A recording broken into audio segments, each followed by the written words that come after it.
강원도는 지역경제 활성화를 위해 강원 상품권을 유통시키고 있습니다.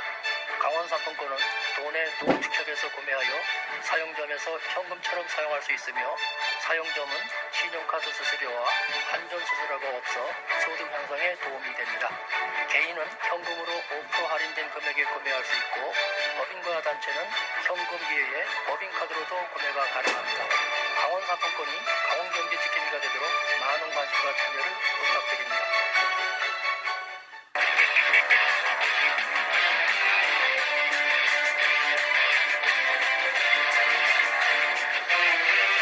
정보 매거진. 여러분 안녕하십니까? 정보 매거진 진행의 아나운서 김경미입니다. 정부가 부동산 시장을 안정시키기 위해서 지난해 9.13 부동산 정책을 발표를 했죠. 이후에 이어진 금융규제 조치로 올해 들어서는 부동산 가격 하락 소식이 들려오고 있습니다. 우리 지역에서도 동계올림픽과 관련된 호재들로 인해서 가격이 급상승했던 부동산 시장. 각종 호재가 소멸하면서 기대 심리가 꺾이고 지난해 하반기부터 부동산 가격은 조정을 받고 있는데요. 하지만 남북관계 속의 호전 속에 강원도의 부동산 가격은 아직 상승 여력이 있다라는 시각도 남아있어서 재테크에 좋은 수단이 되고 있다고 볼 수 있는 부동산. 제대로 대응을 해야 할 필요성이 제기되고 있습니다. 정보 매거진에서는 올해 영동 지역 부동산 시장을 전망해보는 내용 특집 방송 마련했습니다. 앞으로 53분 동안 여러분과 함께합니다.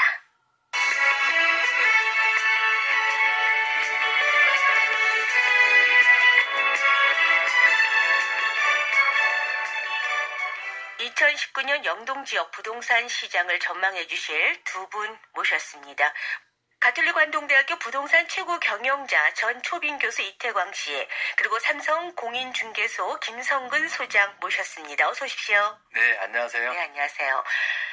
이 교수님. 네. 먼저 올해 경제 관련 지표는 어떤 전망이 나오고 있는지가 가장 궁금하거든요. 어떻습니까? 네. 2018년의 그 경제 현황과 2019년 경제 전망을 조심스럽게 말씀드린다면 우선 경제 관련 지표는 여러 산업에서 각각 다를 수 있는데 우선 제조업과 관광업을 관련해서 부동산을 주목해서 본다면 사실 우리나라의 제조업은 어느 역대 시기보다 어려운 2018년이 아니었나 생각합니다. 그렇습니까? 예. 예, 특히 제조업과 관련된 선박과 자동차 등으로 볼 수 있는 경상도의 부동산 시장은 정부의 정책과 공급의 강의로 맞물려서 어느 지역보다 더욱 어려웠던 것이 사실이고요. 네네. 현재도 2019년 역시 제조업 지역은 세계 경제와 맞물려 있어서 부동산 경기 역시 힘들지 않을까 생각합니다. 네. 그 외에 대한민국 전체를 볼 때 다른 지역도 마찬가지지만 관광업은 제조업과 약간의 다른 양상을 보이고 있습니다. 제주도와 강릉의 경우는 꾸준히 관광 경제가 그 제조업에 비한다면 나쁘다고 볼 수 없던 것이 네. 여러 지표를 통해서도 볼 수 있고요. 네. 우리 강원도 자체에서도 원주보다는 강릉이 부동산이 어려움이 덜하다고 볼 수 있습니다. 네. 현재도 그 바닷가의 집가 상승은 여전히 주목하고 있다는 것이 하나의 증거라고 볼 수 있고요. 그래서 결론적으로 말씀드린다면 전국 부동산 시장에서 수도권과 지방으로 나눠서 볼 수 있는데 수도권에서도 크게 서울과 경기도, 인천으로 나눠볼 수 있고요. 네. 지방은 경상도와 전라도, 충청도, 그리고 우리 강원도로 나눠볼 수 있을 것 같습니다. 강원도 역시도 영동과 영서로 나눠볼 수 있는데 그렇죠? 예. 현재 그 원주와 춘천 그리고 강릉은 비슷한 것 같지만 다른 양상을 보이고 있습니다. 그래서 부동산 시장이 다른 것은 그 정부의 강력한 정책과 소득주도 성장에 따른 그 경제 지표의 움직임에 따라 다른 현상으로 크게 바뀌고 있다는 것인데 네. 우선 부동산의 거래와 하락 또는 보합으로 가는 것 역시 경제와 관계가 반드시 존재하고 이런 것들은 깊은 관련 관계에 있다는 것이 사실입니다. 네. 네. 강력한 부동산 정책과 소득주도 성장에 따른 경제지표의 움직임에 따른 현상이다라고 네. 말씀을 하셨는데 네. 우리 저기 부동산 시장을 좀 집중적으로 좀 더 세세하게 살펴봤으면 합니다. 먼저 네. 부동산 시장에는 어떤 변동이 있었는지 좀 짚어주시겠습니까? 이 교수님부터 짚어주시겠어요? 네, 2018년 9.13 대책 이후에 그동안 초저금리와 부동산 규제 완화 정책 등을 등이 없고 투자가에게 강릉과 속초, 원주 등에서 부동산 시장은 좋은 먹잇감으로서 갭 투자의 원상이 되었습니다. 네. 금리 인상과 부동산 대출 규제, 공급 물량 가다 등으로 그들이 투자할 수 있는 환경 변화로 모두 빠져나가 버렸기 때문에 그동안의 가격 상승이 더 이상 추격을 못하고 거래 감소와 더불어 가격 하락 등의 변동이 있었던 것 같습니다. 네. 토시장 역시 그 KTX 개통, 그 다음에 서울 양양간 고속도로 개통, 그 다음에 서울 속초간 동서철도 개통이 그 예정 등이하고 각종 SOC 사업 호재 등이 힘입어서 수도권과 동해안 지방이 기존에 비해서 접근성이 용이해졌기 때문에 외지인들로부터 꾸준한 매입이 있었는데 지역의 각종 개발로 인해서 토지 보상 등으로 인한 대토 등 토지 가격 상승이 한몫했던 것 같습니다. 그런데 그 9.13 대책 이후부터는 그동안 가격 상승에 대한 부담감과 정책의 변화, 호재 등이 소멸 등으로 인해서 다소 주춤한 상태로 선별적 거래가 이루어지고 있는 것이 사실이고요. 마치 부동산 가격이 폭풍처럼 쓰나미처럼 큰 변화가 시작된 것을 예측하고 변화가 시작되었다고 볼 수 있을 것 같습니다. 네. 김성근 소장께서는 지난해 부동산 시장 어떤 변동이 있었는지 어떻게 짚어주시겠습니까? 네, 지난해 2018년도 그 영동지방 부동산은 그 동계올림픽과 관련된 호재와 은행의 그 초저금리 정부의 그 부동산 완화 정책과 더불어서 그 풍부한 유동성에 힘입어서 이제 그동안 상승해 오던 부동산 시장이 동계올림픽 이후 이제 관련된 호재들이 다 소멸되고 그 정책의 변화, 금리의 변동 등 모든 여건들이 시장에서 이제 이렇게 불리한 조건으로 변화해서 부동산 가격도 고점에서 아마 그 터닝 포인트를 한 해가 아닌가 이렇게 싶습니다. 네네. 그러면 소장님 그 현장에서 느끼시는 부동산 시장의 특징도 있지 않겠습니까? 어떤 것이 있을까요? 아까 앞서 말씀하신 교수님 말씀하신 것처럼 경제와 경기가 이렇게 관련이 있으면서 진폭이 일반 경제보다는 이제 크다는 것입니다. 즉 경기가 호황일 때는 일반 경기의 정점보다 높고 반대로 불황기일 때는 일반 경기보다 저점이 더 깊다고 보시면 됩니다. 그래요? 예. 시장에서 유통되는 부동산은 대부분 우리가 늘 그 접해야 하는 생활 공간, 즉 생활에 밀접한 상품이면서 일반적으로 이제 시장에서 유통되는 서비스나 이런 상품에 비해서 그 가액이 이제 매우 큰 경우가 대부분입니다. 네네. 가액이 큰 만큼 시세에 이제 이 차익을 얻으려는 가수요자들이 많은 것이 이제 특징이기도 합니다. 가수요자가 많다. 네. 일반적으로 시장에서는 가격과 수요 관계가 이게 반비례하는 데 비해서 단기적인 부동산 시장을 보면 정비례한다는 것입니다. 다시 말씀드리면 가격이 오르면 사려는 사람들이 더 많아지고 가격이 떨어지면 사려는 사람들이 줄어듭니다. 일반지하에서는 가격이 떨어질 때, 즉 이제 세일할 때 많이 사게 되고 비싸게 되면 덜 팔리게 되는데 부동산은 어떻게 된 건지 이게 비싸면 더 사려고 모여들고 사람들이 많아지면 이 가격은 또한 또 상승하게 되는 것입니다. 그 반대로 가격이 내려가면 일반지에서는 이렇게 사려는 사람이 몰려드는데 이게 가격이 내려가면 심리적인 작용을 해서 그런지 사려는 사람들은 더욱 안 사고 매수하는 사람이 없으니까 가격은 더 하락하게 되는 이런 특징이 다른 재화와는 다르다고 할 수 있습니다. 이것은 현재 가치보다 미래 가치에 대한 기대 심리가 작용하기 때문이라고 이제 저는 생각합니다.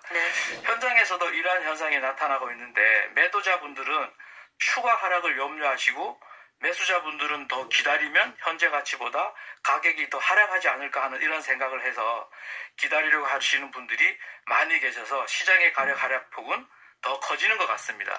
그 투자자들은 잃는 것에 대한 두려움이 크기 때문에 이 매수 타이밍에 고민을 이제 거듭하고 있습니다. 그렇겠죠. 그래서 부동산 시장은 심리학까지 적용된다고 볼 수 있어서 매수 시기를 결정하는데 아마 어려움이 있는 것 같습니다. 네, 부동산의 심리학까지 적용된다라고 하신 말씀이 인상에 남는데 현장에서 느끼는 부동산 시장에 대한 특징을 짚어주셨고요. 그러면 좀 국제적인 측면으로 봤을 때 교수님, 부동산의 특징은 어떤 결론을 내릴 수 있을까요? 미시적, 국제적으로 볼 수 있지만, 국제적으로 본다면, 부동산의 국제적 시장은 지역 또는 용도, 유형 등에 따라서 시장의 국제적 형성의 특징이 있습니다. 이렇기 때문에 전국의 부동산 시장은 각각 다르게 나타나기도 합니다. 또한 개별성에 근거로 해서 정보 불안전 시장으로 가격 정보, 수익 정보, 비육 정보 등 세금과 직결되어 있기 때문에 공개되지 않고 있어서 정보 획득을 위해서 전문가의 입장이 필요하다고 생각합니다. 그리고 또 하나는 일물일가 불성립 시장이기 때문에 동일한 시장, 동일한 시점, 동일한 물건에 대해서도 동일한 가격이 절대 적용되지 않는 것이 또 특징입니다. 같은 가격이 적용되지 않는다? 네, 그렇습니다. 네네. 그래서 부동산은 그 사회성, 공공성이 높은 재화입니다. 그 공적 개입이 필요한 시장이기도 하고요. 또 부동산의 특성으로 인해서 쉽게 정부가 개입할 수 있는 시장이기도 합니다. 그래서 이번 그 정책들도 많이 개입이 됐다고 저는 생각하는데 단기 거래가 어렵고 또 단기적으로 가격의 왜곡이 발생하기 쉬운 것도 하나의 또 부동산 시장입니다. 부동산은 고가의 그 재화이기 때문에 단기적으로 수요자의 진입이 어렵다고 볼 수 있고요. 또 공급을 해주기 위해서는 많은 시간이 걸리기 때문에 공급자의 진입도 또한 어렵습니다. 그래서 거기에 또 맞물리는 것은 그 금융시장과 금리의 그가 또 결부가 돼 있어서 그 대체관계에 있는 그 시장으로 투자 대상으로서의 금융시장과 부동산 시장은 금리가 높으면 투자자는 금리 시장으로 이동하게 되고요. 또 부동산 시장은 불황이 되기도 합니다. 그래서 대출금리를 보더라도 대출금리가 높아지면서 수요자와 공급자의 금리 부담이 각자 커지기 때문에 부동산 활동이 좀 위축되는 것이 그 국지적인 현상이라고 볼 수 있습니다. 그렇군요. 그러면 뭐 국지적 측면을 짚어주셨는데 이번엔 가격적 측면에서도 부동산의 특징을 좀 짚어볼 수 있겠죠? 가격적 측면이요? 네. 국지적인 측면하고 또 가격적인 측면 좀 틀린 점이 있는데, 부동산을 가격적인 측면에서 본다면 예전에는 인구에 따라서 가격 변화가 있던 것이 사실입니다. 그렇지만 그것은 그 수도권이 워낙 인구가 집중되면서 개발국가 시대에 전 세계 어디든지 생기는 그런 현상들이 있습니다. 그럴 수 있겠네요. 근데 우리나라 같은 경우는 저성장 국가가 되고 세계 경제 11위 국가가 되면서 인구보다는 우선 통화의 유동화로 인한 변화, 그리고 국가의 정책, 한 가지 더 말씀드리면 나라별 인구의 사회 구조로 말씀드릴 수 있습니다. 예를 들면 강릉시 인구는 매년 조금씩 빠지고 있는 것이 사실이지만 원주는 인구가 늘어나고 있습니다. 그럼에도 불구하고 원주는 하락폭이 강릉보다 심하다고 볼 수 있습니다. 원주가요? 네네. 그래서 정책에 따라서 부동산 가격 변화, 또 현금의 가치 하락, 현물 가격의 상승, 이런 여러 가지 요인들이 부동산 가격에 미치는 영향이라고 볼 수 있습니다. 그래서 결론적으로 말씀드리면 이제는 부동산의 가격이 내려가고 상승하는 것은 인구와 유동화, 그리고 국가의 정책, 또 그 다음에 사회 인구 구조에 따른 그 경제 등으로 시간별 공급의 수요 공급의 영향에 따라 변화하고 있다는 것입니다. 그래서 추가적으로 더 말씀드리자면 입지적 부동산의 종류의 아파트냐, 오피스텔이냐, 원룸이냐, 토지냐, 임야 등 여러 가지에 따라서 그 아파트 부동산 가격 변화가 생긴다는 것을 가격적인 측면에서 볼 수 있습니다. 이 가격적인 측면의 특징까지 짚어주셨는데 지난 연말에 정부가 신도시와 관련한 정책을 발표하지 않았습니까? 그러면 여기서도 좀 특이점이 있지 않을까 싶은데요? 우선 그 정부의 신도시 발표는 규제만 하다가 이번에 공급이라는 정책으로 규제와 공급의 투톤 정책을 펴고 있다는 것이 하나의 특징입니다. 저는 그 약간의 심리적 작용으로 보합 내지 약간의 하락이 있을 것으로 보이는데요. 그거 역시 그 일시적이라고 봅니다. 왜 그런가 하면 사실 우리나라의 인구 절반이 수도권에 살고 있습니다. 그런데 우리나라에 그 매년 태어나는 인구가 있기 때문에 사실상 주택이 해마다 10년 전만 해도 60만 가구, 70만 가구가 필요했습니다. 그러나 그 현재는 약 50만 정도의 주택이 필요한데 수도권의 인구가 절반이라면 약 매년 25만 주택 수도권이 필요하다고 볼 수 있습니다. 5년에 걸쳐서 수도권이 필요한 주택수는 약 100만 이상의 주택이 필요하다는 결론인데 5년 동안 짓는 것이 14만 호 주택이라고 건설한다고 하면 일시적이고 심리적 작용인 그 정치적 공급이지 실질적 공급 물량은 아니라고 볼 수 있습니다. 그래서 저는 그 코끼리 비스켓의 그 주택 공급 숫자라는 것이 데이터로 예측할 수 있고요. 또 그 사이에 가격 변동에 따라서 또 물가 상승과 정책에 따라서 돈의 가격이 변화할 것 같은데 네. 우리 지역에는 그 영향이 그다지 크게 미치지 않을 것 같고요. 네.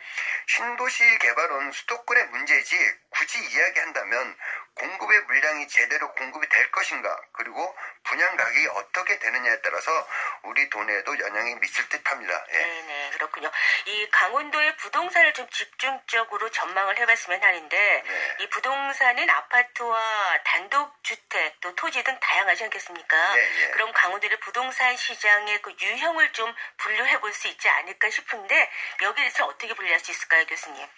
네, 저는 저희 도는 분명 다른 도와 틀린 점이 여러 가지 있습니다. 네. 우선 말씀하신 것처럼 남북 경협의 중심으로서 동해선 철도와 도로가 있고요. 두 번째, 전 국민이 5,100만인데 관광을 다니는 인구가 2,400만입니다. 관광화 시대에 강원도가 어느 도보다는 관광의 수요가 있다는 점이 있고요. 그래서 규제의 영향은 거시적으로 볼 때 다른 도보다는 빠르게 회복될 것 같고요. 아마 2019년과 2020년까지는 규제의 영향이 미칠 것 같은데 2021년부터는 회복이 되지 않을까 조심스럽게 예측해 보면서 회복이 되기 시작한다면 그동안 부동산 가격이 상승 못했던 가격까지는 상승할 여지가 있다고 봅니다. 네네. 부동산의 각각의 특징이 있습니다. 전망을 말씀드린다면 우선 아파트에서 서울과 지방의 격차. 그렇겠죠. 예. 그리고 지방과 지방끼리에 대한 격차가 있습니다. 지역 간의 격차. 네, 네. 그리고 전라도는 상승 내지 보합이고요. 경상도는 엄청 지금 현재도 하락하고 있습니다. 그리고 우리 강원도 내에서도 원주는 크게 하락을 하였고 강릉은 하락폭이 아주 미비합니다. 그런 듯 2019년도에도 이런 현상이 한동안 지속될 것으로 보이기 때문에 실수요자이든 간에 투자가이든 간에 반드시 입지에 관심을 가지셔야 될 것 같고요. 네. 또 도심에 있는 개인주택과 외곽의 전원주택은 2019년 역시 지역별 보합 내지 약간의 하락이 예상되고 있습니다. 올해는 보합세 내지 하락을 보일 것이다. 약간의 하락을 보일 것 같고요. 근데 요번 청와대에서 지난 17일 발표한 경제 활성화 정책에서 발표한 공유 숙박 제도가 공유 숙박. 예, 공유 숙박이 제도가 추진이 된다면 관광지인 강원도에 특히 해안가 주변에 숙박 가능한 주택가하고 전원주택들의 가격 변화가 예상이 됩니다. 네. 그리고 현재 사실 강원도와 영동 지역에 오피스텔과 원룸이 공급 가이라 볼 수 있는데 이것은 수요와 공급의 차원에서 수급 조절에 의해서 약간의 하락이 있지 않을까 예상이 되고요. 오히려 도시형 생활주택의 상승이 있지 않을까 조심스럽게 예측해 볼 수 있습니다. 네. 네. 교수님의 또 이야기를 들어봤는데 그렇다면 현장에 계시는 우리 김성근 소장님의 또 보시는 시각은 어떨지 궁금한데요. 네, 부동산의 용도에 따른 이렇게 시장의 분류를 해보면 주거나 상업, 공업, 농업 이런 특수용인 이제 골프장, 묘지, 공원, 공공용 등으로 이렇게 부동산 시장을 분류할 수가 있는데 네. 일반인들이 밀접하게 접할 수 있고 관심도가 큰 부동산 시장은 아무래도 이제 주거용이나 상업용, 농업용이 아마일 것입니다. 네. 여기에 이제 추가적으로 우리 강원도에는 산이 많으니까 임야 정도가 아닐까 이렇게 생각하고 있습니다. 네. 미시적으로 볼 땐 특히 우리 강릉 지역에서는 주거용은 다시 단독주택이라든가 아파트, 연립, 다세대, 다가구 등으로 이렇게 분류한다고 하면 2019년은 정부의 이제 주거 정책으로 인한 주택의 규제가 어느 정도 이제 지속이 되면서 약보합세가 아닐까 이렇게 약보합세? 아마 네. 교수님 생각과 어느 정도는 이제 생각이 같다고 생각합니다. 그리고 네. 상업용 부동산은 아시는 것처럼 사무용 빌딩이라든가 분양상가, 숙박업소, 호텔, 영화관 등이 있는데 사실 경기가 안 좋아서 경제 영향을 받고 있는 사무실 용도와 분양상가 역시 약보합세가 이렇게 될 것으로 보여집니다. 네. 그리고 이제 농업용은 우리가 잘 알고 있는 전답, 과수원, 축사 등 이제 이렇게 볼 수 있는데 우리 강원도 전체 면적의 약 한 80% 정도를 차지하고 있는 이렇게 임야 등이 이제 있습니다. 있죠. 예. 예. 거기에 산림청에서는 그동안 살림에 대한 보존과 이 나무 심기가 주 업무였다면 2017년부터 살림의 보호와 함께 살림을 활용한 경제 살림의 개념이 접목되었는데 그 대표적으로는 살림 숙박인 휴양 체험과 살림에 대한 그 개발 활용 등 다양한 교육을 시행하고 있어서 강원도 입장에서는 뭐 유리한 입장이라고 생각합니다. 네, 강원도 입장은 유리할 것이다라고 또 이야기를 해주셨는데 그러면 부동산에 있어서 강원도도 뭐 앞서서 영동, 영서 얘기를 하셨는데 이 차이가 있을까요? 차이가 충분히 있다고 생각합니다. 영동과 영서는 뭐 이렇게 서울과 수도권과의 지리적 차이로 인해 그 기업 유치라든지 인구 유입 등의 차이 등의 약간의 차이는 분명히 있습니다. 영서는 수도권의 영향에 들어가 있다고 봐도 될 것 같습니다. 기업 도시, 혁신도시 등과 서울, 춘천 간 전철 개통 등으로 인구 유입과 공장의 증가 등으로 인해서 부동산 시장의 가격 상승이 영동보다는 많이 높았었습니다. 이러한 기대 상승으로 인해서 그 신축 아파트 등이 이제 물량이 과도하게 늘어난 거랑 기존 토지들이 이미 그 가격 상승분이 이제 반영된 이런 계기 등으로 인해서 지금은 오히려 그 가격 하락폭이 영동 지역보다 이제 큰 것으로 나타나고 있는 반면에 우리 지역 영동 지역은 그동안 그 빼어난 그 자연 환경을 가지고 있으면서도 사실 그 가치가 묻혀 있었습니다. 그렇죠. 그러나 그 동계 올림픽을 계기로 서울, 경기, 수도권과의 그 접근이 용이해진 점과 그 우리 지방에 많이 홍보된 점 이러한 점들과 그 특히 요즘 일기예보에 매일 그 통해 듣게 되는 그 미세먼지 등으로 인해 가지고 그 수도권의 환경 악화로 인해서 건강을 생각하는 분들이 많아져서 그 환경 좋은 영동 지역이 새로운 부동산 투자처로 각광받고 있다는 실정입니다. 네, 투자처다. 그러한 이유로 인하여 몇 년간 우리 동해안 지역은 사실 가격 상승 폭도 이미 많이 컸습니다. 요즘같이 이런 경기 침체기에도 불구하고 영서와 이렇게 비교해보면 영동 지역은 상대적으로 어떤 그 가격 하락이나 거래량 감소폭은 이렇게 적다고 볼 수 있습니다. 그 향후에 그 이렇게 환경적 가치가 높은 우리 지역 동해안 지방의 부동산 가격은 이렇게 더욱 올라갈 것으로 생각하고 있습니다. 특히 그 해안가 토지라든가 뷰 좋은 바닷가 인근 아파트의 이 희소 가치는 더욱 올라갈 것으로 보여집니다. 이런 그 침체기에도 불구하고 강릉의 그 견소동의 모 업체에서는 요즘 그 도시형 숙박시설을 전용 면적 3.3제곱미터당 3,365만 원이나 이런 고가에 분양하고 있는 것으로 볼 때 미래 그 영동 지역 부동산 시장과 영서 지역의 그 부동산 시장의 차이점은 분명히 있다고 말씀드릴 수 있을 것 같습니다. 네, 김성근 소장께서 강원도 영동과 영서 간의 차이점을 또 짚어주셨는데 교수님께서도 이 영동과 영서의 또 다른 차이점을 좀 짚어주실 수 있을 것 같은데요. 전 큰 그림으로 봤을 때 그 영동과 영서를 이렇게 다뤄본다면요, 그 강원도 영동과 그 영서의 또 다른 점이라고 하면 말씀하신 김 소장님 말씀하신 내용에도 저도 역시 동감합니다. 그리고 제가 좀 더 말씀드린다면 우선 강원도는 전라도 또는 경상도, 충청도하고 다른 점이라고 하면 강원도의 춘천은 거의 수도권의 영향권에 들어가 있다고 보시면 되고요. 원주는 지방과 수도권의 경계에 있는 도시라고 볼 수 있습니다. 그리고 강릉은 지방이라 볼 수 있는데 수도권에 계신 분들이 사실 원주와 속초에 많이 투자를 해서 몇 년 전만 해도 속초 특별시란 말이 시중에 돌았던 적도 있습니다. 그런데 9.13 대책 이후에 썰물처럼 원주와 속초에 빠져나가면서 현재 그 하락폭이 다른 지역보다는 큰 이라고 볼 수 있는데 하락폭이 크군요. 그리고 양양과 강릉은 그래도 전에 없던 교통망의 구축으로 인해서 수도권 사람들이 기대와 함께 유지를 하고 있습니다. 그 무엇보다도 거기에 사실 원주하고 속초가 각종 주택, 각종 개발, 단지 개발, 오피스텔 등 여러 가지 종류의 건축들의 공급이 굉장히 많았습니다. 그 건축자에 대한 건축을 좀 자제하자는 그 시민들의 그 건의도 있었고 지자체 항의 방문까지 하면서 있을 정도의 공급이 양이 굉장히 많았던 지역이라고 볼 수 있습니다.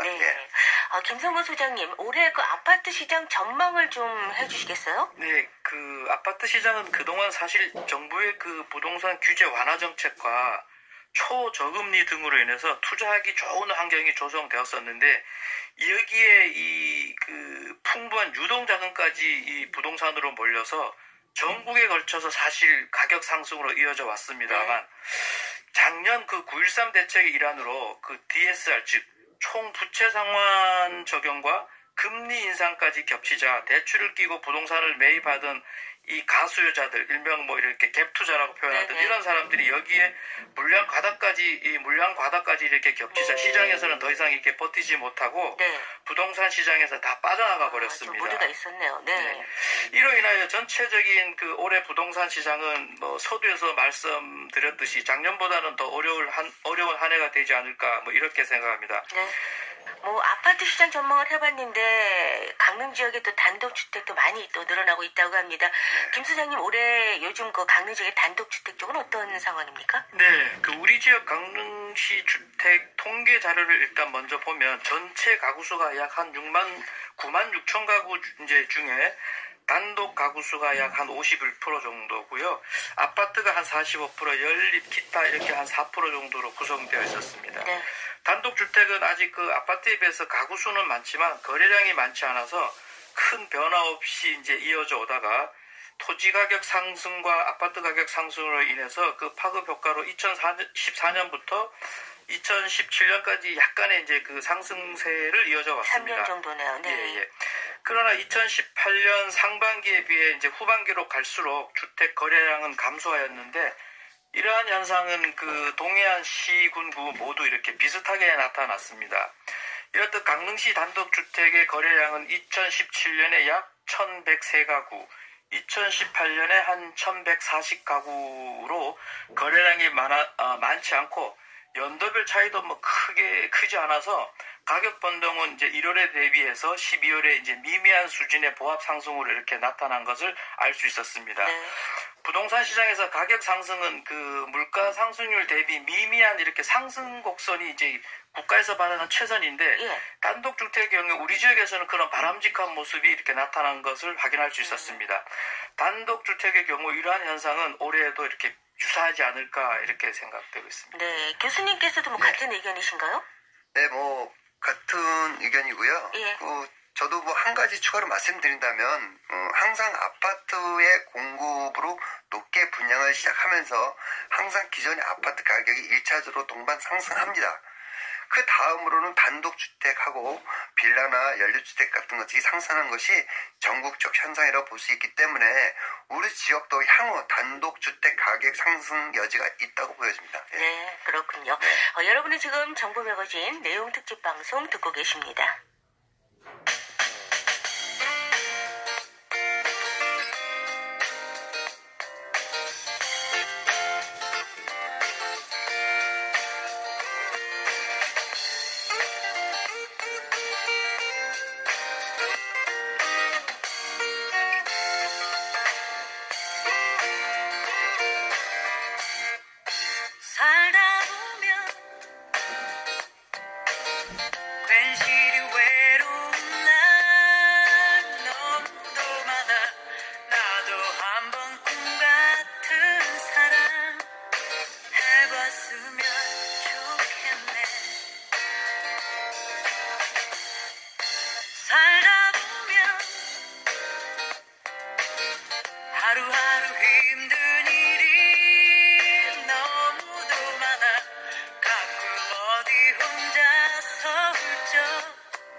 매거진 듣고 계십니다. 권진원의 노래 살다 보면 들으셨습니다. 정보 매거진에서는 올해 영동 지역 부동산 시장을 전망해보는 내용 특집 방송 마련하고 있습니다. 이 부동산 전망을 좀 앞서서 해봤는데요. 그렇다면 정부의 관련 정책과 관련한 내용을 좀 짚어보도록 하겠습니다. 이태강 교수님. 네. 이 문재인 정부 들어서 발표된 부동산 정책으로 인한 이 부동산 시장의 변화 있지 않겠습니까? 네. 그리고 앞으로의 전망도 있을 것 같고요. 좀 간추려 주십시오. 간추릴 수가 없습니다. 이게 내용이 예. 문재인 정부가 너무 광범위하기 때문에 네. 간추릴 수는 없고 대략적으로 또 말씀드린다면 문재인 정부의 부동산 정책의 그 많은 변화가 그 큰 변동을 일으켰고 또 앞으로 생길 것을 대략 말씀드리면 다주택자의 양도세 중과세 제도고요. 하나의 양극화, 강남 가격에 독주를 했고요. 네. 거기에 따른 미분양의 양극화, 또 일관성 없는 임대주택의 정책, 그로 인해서 서울과 지방의 경기도로 밀려나는 시민, 종합부동산 개편, 지방세 세액 감소가 대표적으로 있었습니다. 네네. 그리고 공시지가의 상승, 그리고 시장에 대한 파동이 예상되고요. 또 앞으로 종부세 상승에 따른 여파가 있을 것 같습니다. 예. 문재인 정부 부동산 정책은 진짜로 역대 정책보다는 화려하고 변화무쌍한 정책들이 쏟아져 나왔기 때문에 네. 어느 누구도 예상 못했고요. 정부 자체에서도 예상 못했던 것들이 그 변화가 생겼었습니다. 네. 그리고 다주택자의 그 강력한 규제가 똘똘한 서울의 집값을 폭등시키기도 했고요. 지방에 투자를 하셨던 분들도 전부 매도를 하는 바람에 지방의 부동산이 하락하면서 네. 양극화가 또 생기기 시작했습니다.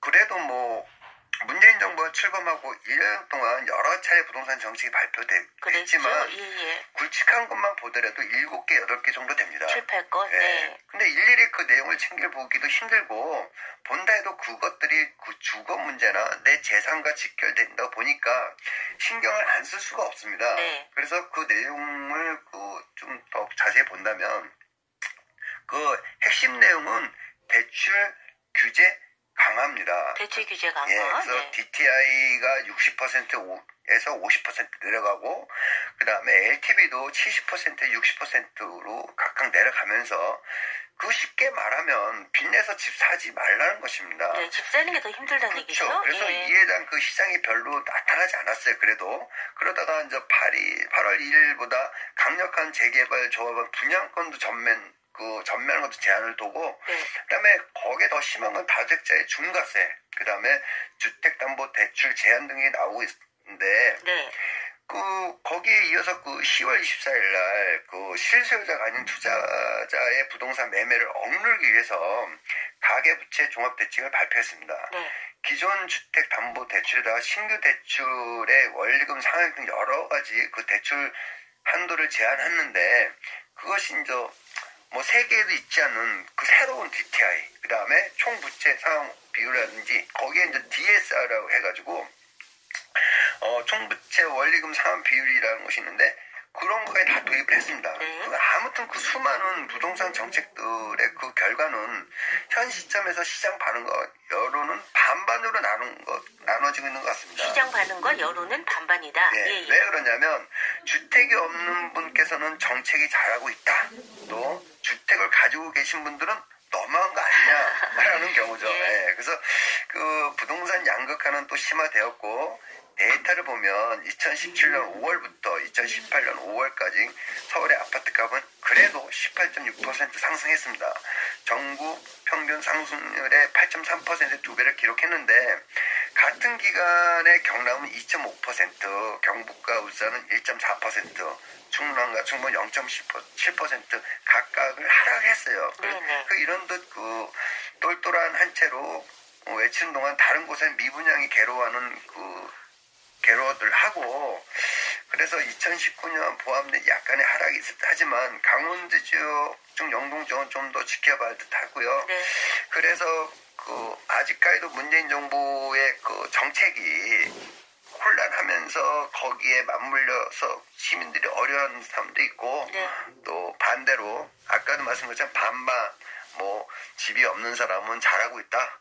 집이 있는 사람은 이거 너무한 거 아니냐 그런 식으로 지금 바뀌고 있는 것 같습니다. 네, 부동산 양극화는 심화됐다라고 말씀을 하셨고, 네. 뭐 서울의 아파트값은 18.6%가 상승을 했는데 네. 지역은 오히려 더 떨어졌거든요. 네. 뭐 충북은 0.7, 뭐 또 경북 같은 경우 1.4, 경남은 2.5%. 이렇게 따진다면 그 차이가 굉장히 크지 않을까라는 그렇죠. 그런 생각이 들어요. 예. 정부의 이런 규제가 부동산 시장을 위축시켰다라고 볼 수 있는 건가요? 이 현 시장에서 느끼는 그런 생각들은 어떤 건지 김 소장님 어떻습니까? 사실 많이 위축된 게 사실입니다. 예. 그 과거에도 그래왔듯이 이 부동산 정책이 어떤 방향으로 흘러가느냐에 따라서 투자자들은 매입 시기와 매도 시기를 늘 이렇게 결정하는 것 같습니다. 네. 지금까지 부동산 시장은 그 10년 주기로 냉온탕을 계속 반복해오고 있다는 사실입니다. 10년 주기로? 예. 네. 그래서 과거를 잠깐 살펴보면 우리 98년도 IMF 때 사회 전반적인 경기 침체로 인해서 정부에서는 주택 경기 활성화 대책을 펴니다. 네. 자금 지원이라든가 건설 경기 활성화 대책 등으로 네. 규제 완화 정책을 주도했습니다. 이로 그렇죠? 인해서 예. 2013년부터 부동산 광풍이라는 소리를 들을 정도로 예. 과열로 인해서 부동산 안정화 정책, 주택 시장 안정화 정책 등 또다시 이런 그 규제 강화 정책을 2007년까지 노무현 정부 때 이렇게 펼쳤거든요. 네, IMF 때는 완화 정책을 썼다가 2003년부터는 이게 또 과열이 되니까 2007년에 다시 규제 강화했다는 거잖아요. 2003년부터 예. 강화를 다시 했었는데 예. 그 2007년까지 계속 펼쳤던 거죠. 네네. 이렇게 해서 천정부지로 치솟던 부동산 시장이 이 가격이 이제 안정화되었습니다. 네. 이렇게 안정화되면서 2008년부터는 정권이 바뀌면서 어떤 현상이 벌어졌냐면 국제 금융위기라고 해서 일명 그 서프라이즈 모기지가 닥치면서 부동산의 하락과 경기 침체가 접어들자 전 정부의 그 규제 강화 정책을 몽땅 다 다시 완화 정책으로 돌아서서 네네. 이때 쓴 정책이 취득세율 1% 완화라든가 LTV 규제 완화, 고가주택 기준을 6억에서 9억으로 상향 등 이렇게 규제 완화 정책 기조를 박근혜 정부까지 이어오다가 예. 2018년 들어서 다시 규제 정책으로 돌아섰습니다. 그랬군요. 그러고 이렇게 과거를 보면 어쨌든 간에 공교롭게도 98년도, 2008년도, 2018년도 이렇게 10년마다 저점을 찍어가는 겁니다. 네네. 그래서 제가 아까 서두에 그 부동산 정책이 공교롭게도 10년마다 이렇게 반복된다고 말씀드렸습니다. 그래서 그러셨군요. 네. 예. 그 9.13 대책으로 이렇게 그 대출 규제 강화, 종부세 인상, 전매 제한 기가 강화 등 고강도 그 규제 정책으로 인하여 또다시 부동산 경기는 침체기로 접어듭니다. 사실 이러한 정책으로 말미암아 저희 영동 지역에서도 보면 이게 예외가 될 수 없었습니다. 예. 특히 주택의 경우 일시적 물량이 과다와 대출 규제로 인해서 거래량이 감소되고 매물이 쌓이니까 매수자 우위 시장으로 돌아선 지금 현장에서 느끼는 체감은 훨씬 이렇게 크다고 느낄 수 있습니다. 네네. 이 소장님 말씀은 실제 거래가 많이 줄었다. 그렇게 볼 수 있다고 실질적으로 하는데. 많이 줄은 것도 있고 또 국지적으로 좀 더 안으로 들어가 보면 아직 아까도 서두에서 계속 이제 똑같은 말씀드리지만 미분양되는 지역도 있지만 윗동까지 올라가면서 또 인기 좋은 지역도 있고 이렇게 세밀하게 요즘에는 좀 살펴봐야 될 것 같습니다. 네네. 교수님, 네. 이런 규제가 수도권과 지역 간의 가격 차이, 다시 말하면 양극화를 더욱 심화시키고 있다고 볼 수 있겠는데 네. 이유가 있겠습니까? 네, 저는 그 양극화보다는 더 심각한 것이 거래의 축소와 지방의 경제 침체라고 생각합니다. 경기 침체? 예. 네. 현재는 서울의 집값도 하락하고 있지만 물론 지방의 하락도 있어요. 그다음에 8.2 대책 이후 9.13 대책이 이어서 대출 문턱이 높아졌고 주택자들의 양도소득세 부담이 커졌지만 국내에서 집값이 가장 비싼 강남 지역의 집값은 끝없이 올랐었고요. 네. 소득과 가용 현금이 넉넉한 강남에 거주하는 자산가들은 대출 규제에 별 타격 없이 그냥 집을 매입했습니다. 그 양도세 중과 역시 안 팔고 버티거나 똘똘한 채로 갈아타면 그만이라는 그 비판이 제기되면서 지방은 많은 투자가들이 그 매도와 함께 주택을 내놓았지만 매수자가 없어서 매도 우위 시장이 아닌 매수 우위 시장이 되면서 양극화가 되었다고 볼 수 있을 것 같습니다. 네네. 그 그다음에 이제 또 다른 원인 중에 핀셋 정책이라고 저는 생각합니다. 투기 과열 지정이 오히려 집값을 상승시킨 경우도 있었습니다. 네. 그래서 2018년도 규제 강화에도 불구하고 계속 집값이 상승했고요. 그 집값뿐만 아니라 미분양 아파트 수마저도 수도권과 지방이 완전히 다른 추세로 돌아서 버렸습니다. 그리고 2018년대 수도권 지방 간의 미분양 아파트는 완전히 반대 방향으로 돌아섰기 때문에 2018년 7월 전국 미분양이 증가하면서 미분양이 양극화는 수도권 미분양 아파트는 계속 감소하고 수도권 미분양 아파트 집값이 노무현 참여정부 사상의 그 상승했던 2006년 12월 9,700